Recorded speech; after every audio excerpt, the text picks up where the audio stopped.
Assalamualaikum warahmatullahi wabarakatuh. Sahabat embrio, kembali lagi bersama saya Bang Jack. Hari ini kita akan membahas bab pengetahuan umum dan pemahaman bacaan dan menulis. Tapi sebelumnya mari kita berdoa supaya Allah tetap melindungi kita. Berdoa dimulai.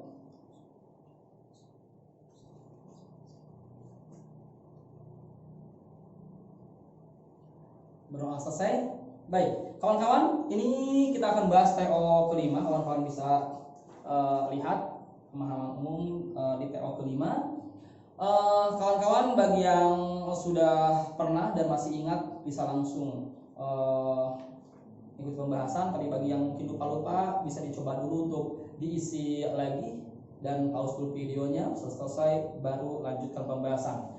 Baik, kita mulai di pemahaman di pemahaman dan pengetahuan umum. Ya, nomor 1. Gagasan utama teks tersebut adalah gagasan utama. Kebetulan di sini kan ada 2 paragraf ya. Ada 2 paragraf seperti biasa, kawan-kawan. Apa kalimat utama di paragraf pertama? Apa kalimat utama di paragraf kedua? Kita ubah-ubah di 2 kalimat tersebut. Oke. Di paragraf pertama ini menjelaskan tentang berbagai bentuk pilihan dan kebijakan publik tidak menggunakan asas-asas nalar. Publik yang sehat setidaknya harus memenuhi 4 prinsip utama politik yang responsif. Prinsip kemasukakalan, efisiensi, keadilan, dan kebebasan. Kalimat pertama itu kalimat utamanya ya di paragraf pertama. Oke. Terus paragraf kedua, dalam demokrasi deliberatif keputusan politik dikatakan benar jika memenuhi setidaknya 4 prasyarat. Oke. Nah, di sini ini pertama menjelaskan tentang tadi politik yang responsif, 4 prinsip utama suatu politik. Jadi intinya adalah kebijakan publik ya, itu dia harus memenuhi prinsip utama suatu politik yang responsif. Menjelaskan tentang politik yang responsif. Di paragraf kedua, dalam demokrasi deliberatif itu ada ngomongin masalah demokrasi deliberatif. Karena utamanya kita ubah intinya harus mengandung politik responsif dan demokrasi deliberatif. Nah ya, A tidak ada, B ya ada prinsip utama politik responsif yang bertentangan dengan demokrasi deliberatif. Perasaan di sini tidak ada ngomong bertentangan ya. Kita lihat tidak ada bertentangan. Tuh, malah di sini lihat politik responsif tersebut menghendaki agar demokrasi dikembangkan tidak berhenti sebagai demokrasi minimalis yang bersifat elitis, tetapi menjelma menjadi demokrasi deliberatif. Jadi, politik responsif ini tidak bertentangan dengan deliberatif. Sehingga B salah. C, demokrasi minimalis dan demokrasi deliberatif enggak, karena tadi gagasan utamanya ngomongin politik responsif yang pertama, yang kedua ngomongin demokrasi deliberatif. D, politik responsif dalam demokrasi deliberatif mungkin tadi politik responsif ini menjelma jadi demokrasi deliberatif mungkin. E, politik responsif dan demokrasi minimalis enggak ya. Jelas jawabannya adalah D, karena tadi mengandung unsur yang menjelaskan politik responsif dan mengandung unsur yang menjelaskan demokrasi deliberatif. Di paragraf pertamanya tadi responsif, paragraf keduanya demokrasi deliberatif. Sehingga jawabannya adalah D. Nomor 2. Hubungan antara paragraf ke-1 dan paragraf kedua teks tersebut adalah, kita lihat ya. Kan paragraf pertama tadi ngomongin masalah politik responsif nih. Kalian baca kalimat utamanya, kalimat pertamanya. Kalimat kedua kan menjelaskan kan tadi politik responsif tersebut menghendaki agar demokrasi yang dikembangkan tidak berhenti sebagai demokrasi minimalis yang bersifat elitis, tapi menjelma menjadi demokrasi deliberatif yang dipimpin oleh hikmat kebijaksanaan. Di situ dikupas sedikit tentang demokrasi deliberatif. Nah, paragraf yang keduanya ini menjelaskan tentang demokrasi deliberatif. Berarti otomatis paragraf kedua ini menjelaskan ya paragraf pertama, atau paragraf kedua karena menjelaskan tidak ada merinci paragraf kedua merinci paragraf pertama. Jadi bisa menjelaskan atau merinci. Kebetulan di sini ya jawabannya hanya ada merinci, sehingga jelas ada di option D, jawabannya adalah D. Paragraf kedua merinci. Nah, paragraf kedua menjelaskan bagaimana demokrasi liberatif. Paragraf pertama dia menyinggung sedikit bahwa politik responsif ini harus menjelma jadi demokrasi liberatif. Nah, penjelasan demokrasi liberatifnya ada di paragraf kedua. Nomor 3. Menurut penulis tersebut demokrasi liberatif adalah menulis teks tersebut demokrasi deliberatif adalah tadi ya menjelma dari apa? Politik deliberatif itu para pertama dijelaskan kan itu menjelma dari politik responsif yang menjelma jadi demokrasi liberatif, sehingga jelas ya demokrasi liberatif menurut penulis adalah demokrasi yang berkembang dari pelaksanaan politik responsif, sehingga jawabannya adalah B. Enak ya ini si soalnya di situ-situ aja. 4. Yang dapat menangkal dikte-dikte minoritas elit penguasa dan pengusaha serta klaim-klaim mayoritas. Berdasarkan kutipan di atas, penulis bermaksud untuk menyampaikan bahwa, kita lihat ya, di kalimat terakhir di paragraf kedua, saya bacakan dulu. Keempat, bersifat imparsial, melibatkan dan mempertimbangkan pendapat semua pihak minoritas sekalipun secara inklusif, yang dapat menangkal dikte-dikte minoritas elit penguasa dan pengusaha serta klaim-klaim mayoritas. Nah, apa yang dimaksudkan di sana? Kita lihat A, menerima masukan yang diberikan penguasa, pengusaha dan mayoritas. Justru bukan hanya menerima masukan dari situ, tapi harus dari seluruhnya, inklusif, ya. Justru yang masukan menghindari ada sebagian orang yang dia mendikte, baik itu penguasa ataupun pengusaha atau klaim-klaim mayoritas. Jadi yang A salah. B, melaksanakan kebijakan pemerintah tanpa mendahulukan golongan tertentu. Mungkin ya, mungkin tanpa mendahulukan golongan tertentu, mungkin dulu ya. Ya walaupun sebenarnya bisa juga ya kalau golongan emang harus didahulukan karena sebuah kebutuhan yang sangat universal dan manusiawi ya, boleh. Cuman kita anggap dulu iya dulu. Definisi inklusifnya ya. C, menolak kebijakan pemerintah yang tidak berpihak pada rakyat. Betul. C, kenapa? Maksud dari menghindarkan dari penguasa, pengusaha, serta klaim-klaim mayoritas karena tidak semua rakyat terwakili. Jadi intinya adalah harus menolak. Tadi ya menghindari itu menolak yang tidak berpihak pada rakyat. Oke, jawabannya adalah C. Bukan hanya pengusaha, bukan hanya mayoritas, bukan hanya elit penguasa, tapi seluruh rakyat. Jadi kalau tidak berpihak harus ditolak. Itu maksud dari menangkal dikte-dikte minoritas elit penguasa, pengusaha dan klaim-klaim mayoritas. Oke, lanjut kita ke nomor 5 dengan teks yang baru. Tujuan utama dari deskripsi teks tersebut adalah, kawan-kawan lihat di sini. Ini ada sebuah cerita dari Sapardi Djoko Damono, ya. Di paragraf pertama, Firdaus adalah tempat yang sangat indah. Bacakan situ ya. Ngomongin masalah Firdaus. Lihat kawan-kawan di sini. Kalau kawan-kawan baca ya, lihat sendiri. Di sini menjelaskan tentang bagaimana latar Firdaus dideskripsikan, ya, digambarkan. Ada tumbuhan binatang, ya, debu pun harus ada dan segala macam, gitu loh. Oke. Terus aku toh hanya debu yang misalnya tidak ditiup diberi warna. Ini ngomongin bahwa si tokoh ini, ya, si tokoh ini dia merasa bahwa dia debu, gitu ya. Nah, jadi intinya tujuannya apa? Tujuannya A, membangun latar suasana dalam kehidupan si tokoh. Mungkin ya tadi dengan menjelaskan si Firdaus kayak gimana, terus di situ harus ada debu dan kayaknya dia deh yang jadi debunya. Itu bisa jadi ya, membangun latar suasana dalam kehidupan si tokoh. Oke. Si B, mendeskripsikan watak tokoh tidak ada di sini, ya, tidak ada pendeskripsian watak. Menuliskan pemandangan alam, enggak juga. Jelas menceritakan apa yang terjadi dalam kehidupan tokoh, belum. Di sini mau ngomongin masalah si tokoh ini adalah debu, oke, debu dan bagaimana debu itu, gitu ya. Terus menjelaskan kemungkinan terjadi di masa depan tokoh. Ini enggak masa di masa depan, Kalau masa depan kawan-kawan bisa baca sendiri ya. Yang paling pasti adalah di situ dijelaskan bahwa ada Firdaus itu ada ini latarnya, gitu ya. Terus latar bahwa si ini itu ternyata dia adalah debu, gitu ya. Dia adalah debu. Dia bercerita bahwa apa sih aku tuh debunya, gitu lah ya. Jadi dia bercerita seolah-olah dia adalah debu, gitu loh. Oke, baik.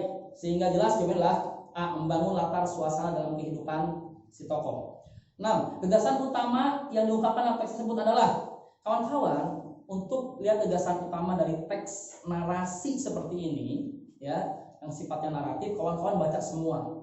Jadi kayak kawan-kawan nonton film kan, nonton semua terus nanti intinya isi film itu apa sih, gitu ya.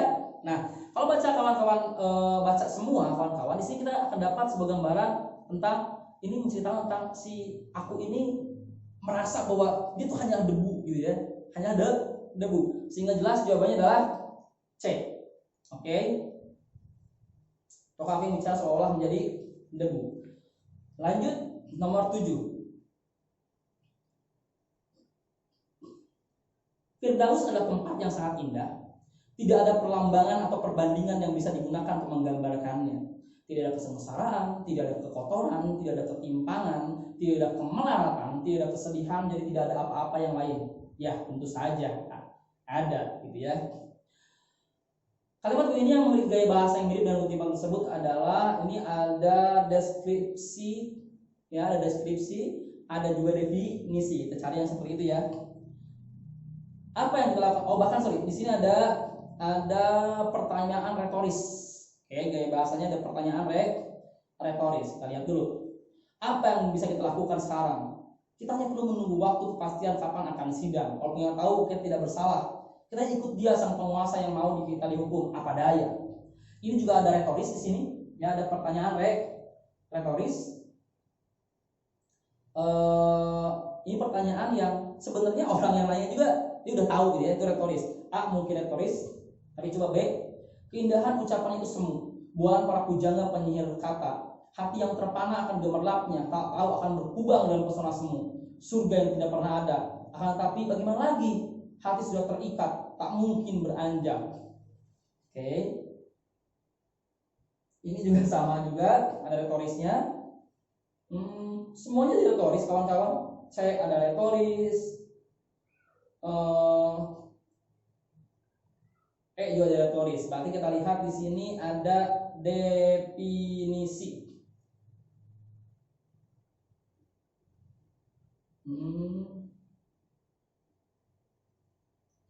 Kita ada definisi di sini, ada retoris, ada tempat. Kita cari definisi karena kalau retoris semua retoris ya. Kalau kalian baca semua retoris. Retoris itu adalah majas yang dia bertanya, padahal maksud tujuannya bukan untuk bertanya, karena emang si penanya ini sudah tahu jawabannya. Seperti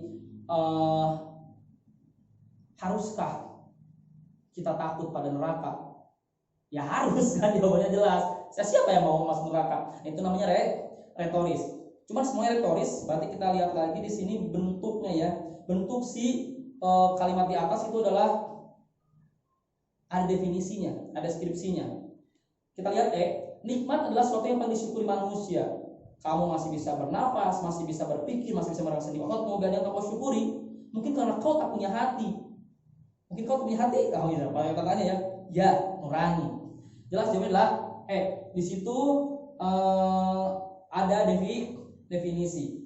Oke. Nomor 8. Kalimat berikut yang paling mendekati kerangka teks tersebut adalah pemaparan kehidupan historis tokoh. Enggak kan ya, di sini ngomongin masalah ada Firdaus dan dia ternyata menjelaskan dari tempat yang dinamakan dengan Firdaus, tempat yang dinamakan sebagai Firdaus di teks ini. Terus menjelaskan bahwa si aku ini seolah-olah jadi kayak debu, gitu ya, hanya seonggok debu. Kalau kata rumor butiran debu ya. Baik, pemaparan kehidupan sebagai tokoh nggak disebutin. Terus B, pemaparan kehidupan tokoh dalam kiasan pemaparan. Ini justru si tokoh sendiri yang memaparkan. Jadi bukan pemaparan tokoh dalam kiasan ya. C, pemaparan imajinasi dalam pikiran tokoh bisa jadi si tokoh ini kan menjelaskan dirinya sendiri, imajinasinya dia, bahwa dia seolah-olah jadi debu. Itu merupakan imajinasi si tokoh. Dan pemaparan keinginan yang ingin tujuan tokoh nggak ada. Pemaparan latar belakang terjadi suatu peristiwa dalam kehidupan tokoh nggak ada, kawan-kawan. Jelas jawabannya adalah C. Oke, kita lanjut nomor 9 dengan bacaan yang baru. Ide pokok teks tersebut adalah, ide pokok tadi ngejelasin apa saja, ya kan? Di atas ngejelasin apa saja. Paragraf pertama ini menjelaskan tentang bioris, ya, bioris.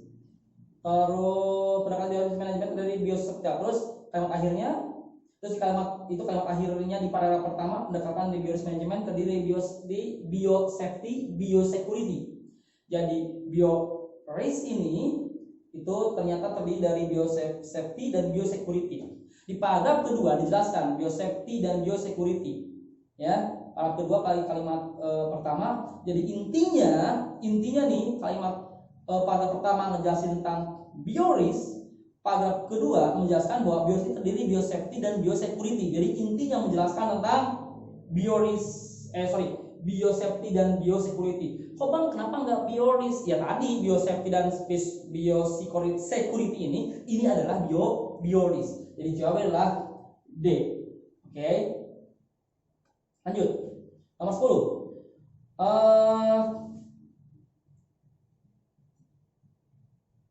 Fungsi paragraf kedua dalam teks tersebut adalah menyatakan gagasan pokok. Fungsi paragraf kedua, ya, berarti ini gagasan pokoknya. Jelas di sini gagasan pokoknya adalah biosafety dan biosecurity laboratorium berfungsi untuk mengenai risiko yang berbeda. Jawabannya adalah biosafety dan biosecurity. D jawabannya. Oke, lanjut nomor 11. Berdasarkan susunan dan penjabaran teks tersebut, untuk melengkapi teks tersebut, sebaiknya penulis pada paragraf berikut yang memaparkan gagasan. Kita lihat. Kan paragraf pertama ngomongin masalah menurut Konsas, bioris, jadi definisi dari bioris. Nah, bioris ini ternyata dijelaskan pada paragraf kedua, bahwa bioris ini terdiri dari biosafety dan biosecurity, gitu ya. Nah, selanjutnya untuk melengkapi teks tersebut, jadi ada kalau misalkan nanti ada paragraf yang ketiga, kira-kira paragraf ketiga ini harus berisi apa sih? Lihat ya, penelitian mendalam mengenai bioris manajemen itu sudah ada, bahkan dari WHO udah ada, jadi nggak usah ada penelitian lagi. Sejarah bioris assessment, harusnya di awal kalau sejarah bioris assessment, bukan paragraf ketiga. Pembahasan tanggung jawab etis, etis mungkin ya, tapi di sini tidak berhubungan juga, maksud jawaban etis itu di mananya gitu ya. Oke. Oh, ada di kalimat terakhir ya, ini tanggung jawab etis, pendekatan dari bioris manajemen terdiri dan tanggung jawab. Oh, jelas ya, berarti benar. Kan di paragraf kedua ngomongin masalah biosafety dan biosecurity, tapi belum dijelaskan tentang tanggung jawab etis, gitu ya. Berarti nanti paragraf ketiga ya benar harus menjelaskan tentang pembahasan tanggung jawab etis yang ketiganya, lanjutan dari bioris dan biosafety dan biosecurity. Oh sorry, saya tadi lupa baca. Berarti kalau begitu kawan-kawan, yang nomor 9 ternyata si bioris ini terdiri dari 3 ya, biosafety, biosecurity dan tanggung jawab etis. Balik lagi nomor 9. Kalau begitu, jelas dong, nggak cuma biosafety dan biosecurity, ide pokoknya. Berarti apa? Balik lagi ke bioris management. Jawabannya adalah alat untuk nomor 9. Tadi saya nggak baca yang tanggung jawab etisnya. Oke. Jawabannya. Yuk, nomor 12.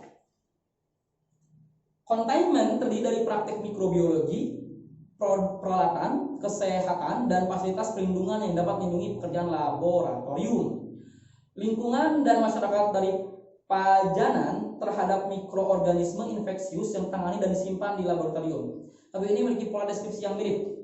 Di sini ternyata pola deskripsinya adalah penjabaran ya atau perincian. Tadi containment terdiri dari ini. Jadi kita cari juga yang perincian. A. Alat tulis kantor yang perlukan mesti pameran besok terdiri dari pulpen. Jelas lah jawabannya udah. Ini sama ya, perincian. Apalagi kata-katanya sama, terdiri dari. Oke. Nomor 12. Kawan-kawan lanjut ke pemahaman bacaan dan menulis. Nomor 1. Judul yang tepat untuk pengenalan artikel di atas adalah judul yang tepat. Lihat paragraf, ini cuma satu paragraf ya. Kalau satu paragraf berarti kita lihat awal kalimat akhir. Kita ubah aja di situ. Desas-desus vaksin menjadi penyebab dari ASD ini sudah lama merebak pada dekade 90-an. ASD itu apa ya? Autisme, sindrom, itulah saya lupa lagi. ASD itu autisme. Di sini ada penjelasannya nggak ya? Bentar.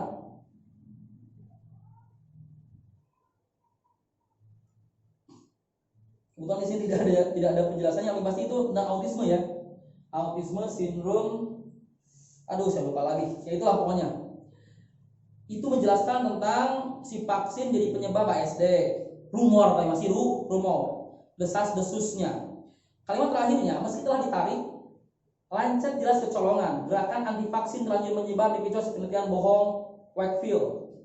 Jadi paragraf terakhir ngomongin bahwa ternyata itu sebuah desas itu sebuah kebohongan, cuman terlanjur dipercaya oleh masyarakat itu ya. Lihat, berarti harus ada ngomongin autisme, harus ada ngomongin vaksin, ya, karena menjelaskan dua itu di kalimat-kalimat yang kita anggap sebagai kemungkinan kalimat utama. Awal akhir tadi ya, awal akhir. Yuk, jadi tempat penelitian yang atas adalah Jurnal Vaksin MMR oleh Lancet. Ini ada vaksinnya ada, tapi ini nggak ngomongin jurnal di kalimat pertamanya, tapi ngomongin masalah berhubungan dengan desas-desus. Oke. Lagian tidak ada autismenya di sini ya. B. Antusiasme masalah vaksin MMR. Enggak. Tadi ngomong ada autismenya, ASD ya. Autismenya sama ada desas-desus vaksin menyebabkan ASD-nya. Vaksin MMR tak terbukti sebabkan autisme. Ada vaksinnya, ada autismenya. Oke. D. Kepercayaan publik kepada desas-desus vaksin MMR. Ada desas-desusnya, tapi tidak ada ngomongin autismenya. E. Juga tidak ada autismenya. Ya, tidak ada vaksinnya. Jelas jawabannya C. Karena cuma ada satu nih yang ngomongin vaksin ya dan autisme. Tapi kalau misalnya mau lihat, bener nggak sih C jawabannya? Lihat ya. Kan paling pertama ngomongin desas-desus. Desas-desus itu bisa jadi benar, bisa jadi enggak. Desas-desusnya ternyata si vaksin ini menjadi penyebab dari autisme. Itu yang pertama. Yang akhirnya tadi ternyata itu bohong. Cuman udah terlanjur dipercaya masyarakat. Berarti kalau ada kata-kata atau anggapan bohong seperti itu, tadi ya, bahwa desas itu bohong, berarti maknanya si vaksin ini tidak menyebabkan autisme. Gitu loh. Dipahami ya? Karena di desas-desusnya katanya begini, padahal itu bohong. Berarti maknanya adalah bahwa si desas itu tidak menyebabkan itu. Ya, tadi desas-desusnya vaksin menyebabkan autisme. Lewat akhir dijelaskan itu bohong. Berarti itu sama dengan makna si desas itu, si vaksin itu tidak menjadi penyebab autisme. Oke. Jawabannya adalah C. 2. Kata berimbuhan yang tepat untuk melengkapi bagian rumpang pada kalimat ketiga. Kalimat ketiga. Pada 98, ia menyimpulkan hubungan antara vaksin campak, gondok, dan rubella dengan autisme dan studinya.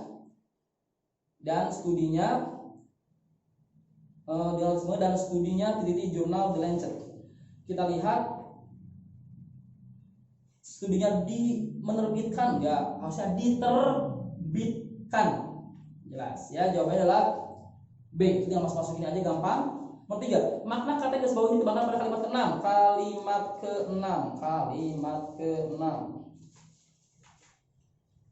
Kalimat ke-6 itu menarik. Saat jurnal The Lancet menyadari adanya kesalahan, mereka langsung menarik kembali tulisan tersebut. Jadi menarik kembali sebuah jurnal ya dari situs, berarti itu sama dengan dihapus dari penerbitan. Jadi kan itu salah sih tulisannya, ambil kembali, tarik kembali, berarti dihapus dari penerbitan. Jawabannya adalah D. Oke, 4. Kata yang tepat mulai bagian rumpang pada kalimat ke-7. Kalimat ke-7.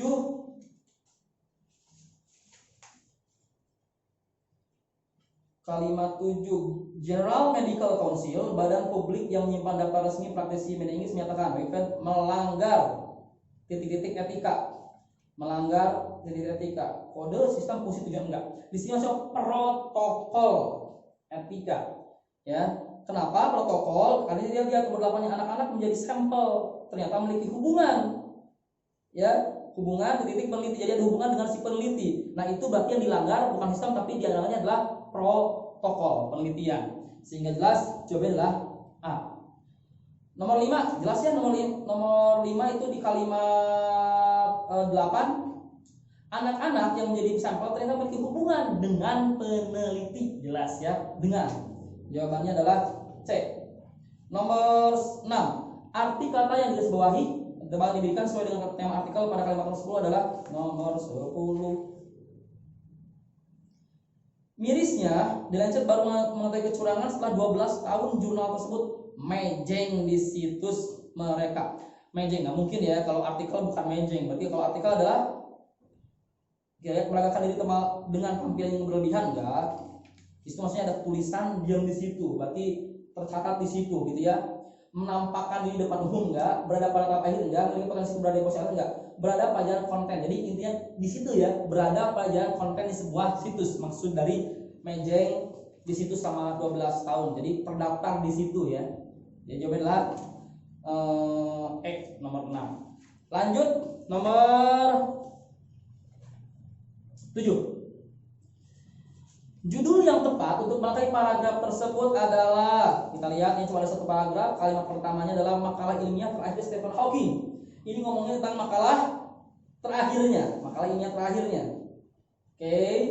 Terus kalimat terakhirnya, teori Einstein juga membuat prediksi mengenai keberadaan black hole, terutama bahwa black hole bisa didefinisikan secara sempurna dengan 3 sifatnya. Oke. Berarti ini ada ngomongin tentang masalah makalah terakhir sih. Jadi ini kan utamanya tentang makalah terakhir. Berarti harus ada ngomongin makalah terakhir. A, teka-teki black hole terpecahkan, enggak ngomongin masalah makalah karena kan utamanya ngomongin masalah makalah terakhir. B, enggak ada juga ngomongin makalah terakhir. C, enggak ngomongin juga. D, makalah terakhir Stephen Hawking yang dipublikasikan. D, yang E juga enggak ngomongin makalah terakhir. Sehingga jelas jawabannya adalah D, makalah terakhir Stephen Hawking yang dipublikasikan. 8. Kata depan yang tepat melengkapi bagian rumpang pada kalimat kedua. Kalimat kedua. Makalah ini berusaha menjelaskan apa yang terjadi ketika suatu objek masuk ke dalam black hole. Jelas di situ pakainya ke. B jawabannya. Nomor 9. Kata hubung yang tepat untuk melengkapi bagian rumpang pada kalimat ketiga. Kalimat ketiga. The Guardian melaporkan bahwa makalah ini jelas ya, kalau di situ melaporkan tentang, melaporkan bahwa gitu ya. Jelas itu yang ada adalah bahwa. Oke, 10. Kalimat keempat, kata depan kalimat keempat. Maka diselesaikan beberapa hari sebelum, karena kalau setelah Hawking menghembuskan napas terakhir berarti hantu ya. Kalau setelah ya, dia tuh menyelesaikan pasti sebelum meninggal. Berarti di sini adalah sebelum. Kalau setelah, takut banget ada orang yang dia setelah menghembuskan napas terakhir masih bisa menyelesaikan makalah. Jawabannya adalah C. 11. Kata berimbuhan yang tepat terkait bagian rumpang pada kalimat kelima. Kalimat kelima. Makalah ilmiah berjudul Black Hole, Entropy and Soft Hair ini, nah, titik-titik diselesaikan atau apa di sini kita lihat? Diselesaikan, jelas benar ya, bukan dimulai. Diselesaikan. Hawking bersama perempuannya dari Cambridge University dan Harvard University. Diselesaikan. Jawabannya adalah disandur, berarti bukan bikinan dia, diedit juga mungkin memungkinkan, bukan bikinan dia, sementara ini bikinan dia. Kalau dimatangkan sudah ada sebelumnya. Dimulai baru mulai. Jelas di sini adalah diselesaikan, karena sebelum-sebelumnya menjelaskan bahwa dia menyelesaikan makalah ini. Kalimat keempatnya kan menyelesaikan makalah. Berarti kalimat kelimanya juga intinya diselesaikan atau menyelesaikan.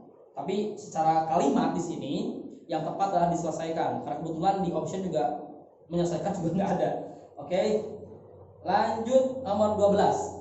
Konjungsi yang tepat untuk melengkapi bagian rumpang pada kalimat 9. Kalimat 9.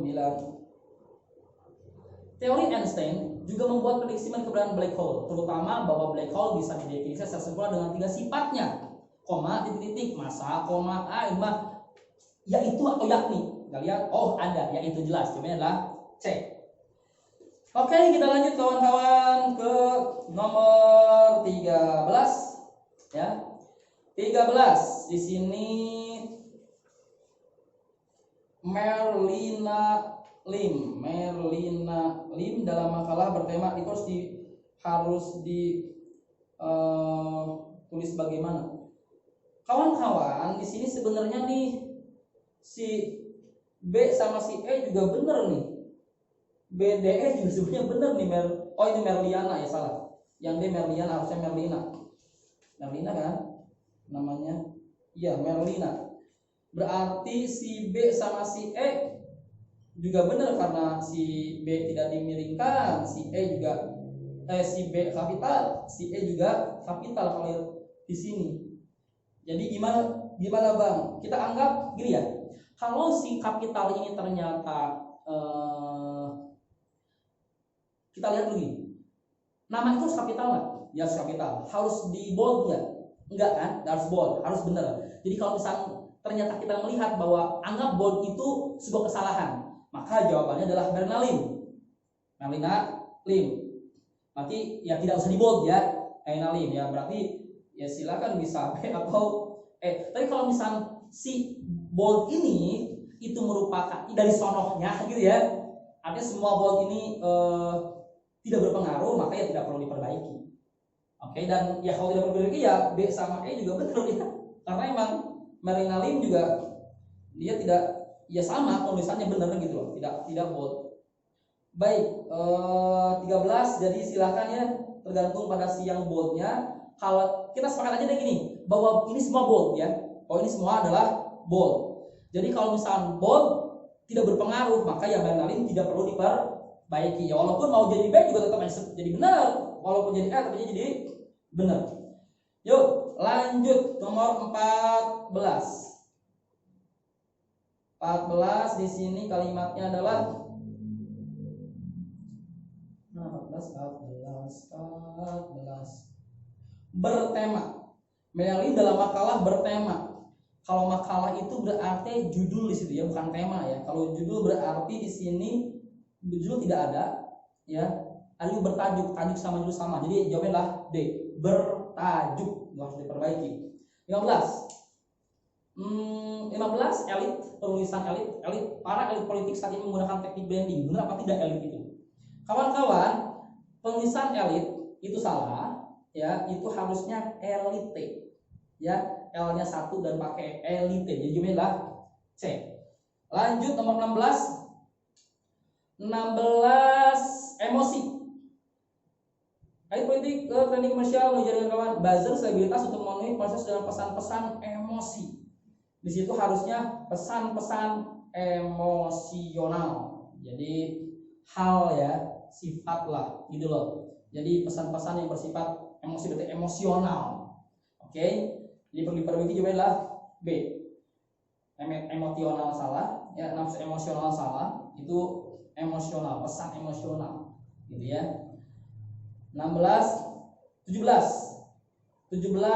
dampaknya ada penguatan permusuhan dan intoleransi. Itu dannya di situ betul masalah, di situ betul tidak ada masalah, jadi tidak perlu diperbaiki. Kalau pakai atau, dari, ke, atau juga malah lebih nggak masuk akal ya. 18 kampanye hitam. Ditambah kemunculan berita berbohong, kampanye hitam, pasukan nasi bungkus atau buzzer. Kawan-kawan betul ya. itu pakai tanda petik 1 ya. Tanda kutip 1 kenapa? Karena sebelumnya sudah ada itu di dalam tanda kutip 1 karena sebelumnya ada di dalam tanda kutip. Jadi kalau misalnya ternyata ada orang ngomong gini, ini misalnya ada omongan, dia seorang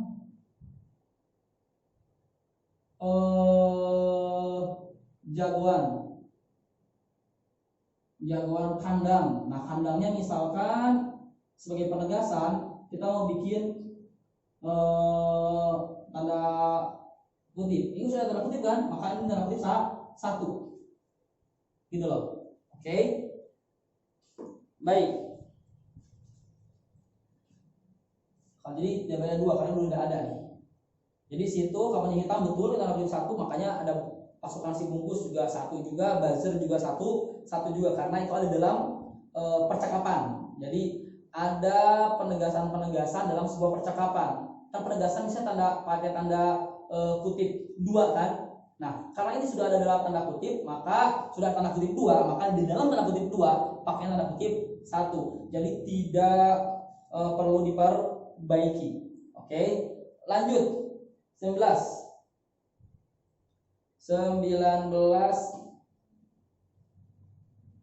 polisi ya. Polisi pasukan si Bajra, polisi Indonesia. Polisi Indonesia itu polisi harusnya kapital loh. Polisi tapi bentar. Kita mah polisi nasional bungkus atau buzzer polisi Indonesia ini termasuk. Maksudnya bukan polisi Indonesia, harusnya politisi Indonesia. Jawabannya adalah B karena tidak ada polisi di sini ya. Ada juga politisi, polusi, polutan, TNI. Jadi kemungkinan adalah politisi bukan polisi. Ya, politisi Indonesia. Jelas jawabannya B 20. Agresif. Penulisan agresif itu jangan S-nya 2 dan pakai V tapi pakai F dan S-nya 1 jadi agresif biasa aja. Agresif sehingga jawabannya adalah E. Oke.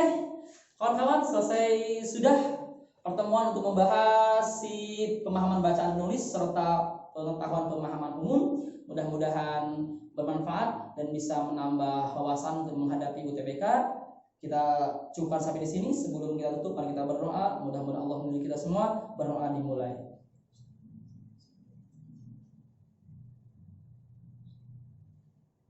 Berdoa selesai.